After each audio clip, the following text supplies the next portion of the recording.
Today I want to walk you through a demo project in Smart Preso that incorporates a wide range of our feature set, including a focus on database-driven content.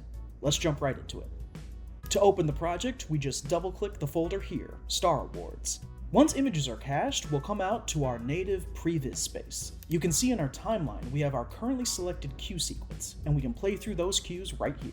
All text and images are being fed from this project's database, and all animations are being determined by a template, which we'll touch on a little bit later. In this view, we can go into our inspector and manipulate our models and screen objects. We're also able to adjust our view with intuitive mouse controls to make sure that the show looks great from all angles. You can even save camera placement bookmarks for quick access. When we go into our cue list, we can see our selected cue sequence along with others we've added. As you would expect, you can see program and preview feeds, including our previs. You can toggle which you prefer to be on top and bottom. Something we've worked very hard on is ensuring that Smart Preso cues are truly randomly accessible. You can click to any cue in the sequence from any other and it will transition smoothly and correctly without any additional prompting. Let's dive into these templates a little deeper to see how all of this is made possible. Here's the template that was powering the cues we just saw. Clicking on any of these objects reveals their properties. Each has a reveal and clear animation, which can be previewed right in this view. Let's say we want to change the reveal animation for our winner's photo. Simply click the drop-down menu for animation type and select your preferred motion. We'll have it fade in and rise from the bottom. It's just as quick and easy to adjust easing. Simply click the graph and choose if you want an ease in, ease out, or any other motion path available. Length of transition and delay is also available here, giving you a massive amount of control over your template's animations. And with no delay at all, if we go back into our presentation, you can see those updated animations have already been applied to the entire range of slides. Absolutely no need for any re-rendering. Making updates from the database is just as quick. Let's say we've been told that our winner Matt here actually prefers to go by Matthew.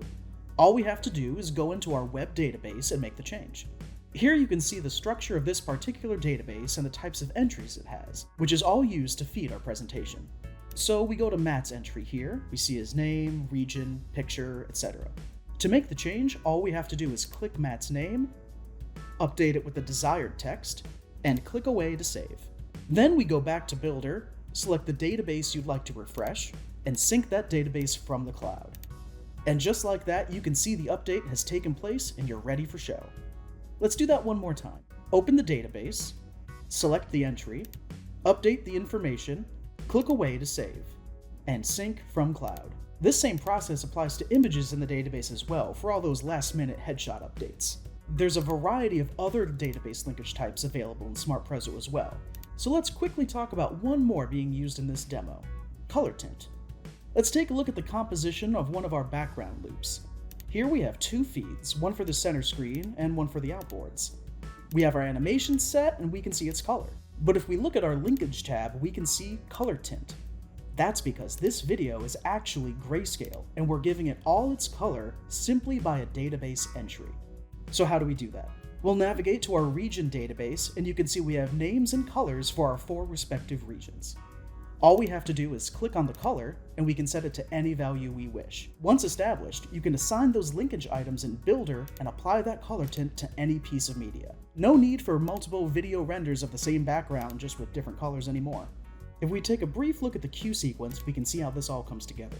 Sequences are broken up into columns and tracks, and you can quickly tab through for fast review.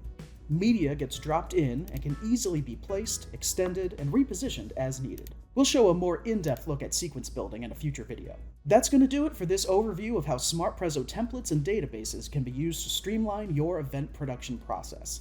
Be sure to subscribe to our channel for more Smart Preso updates, and we'll see you next time.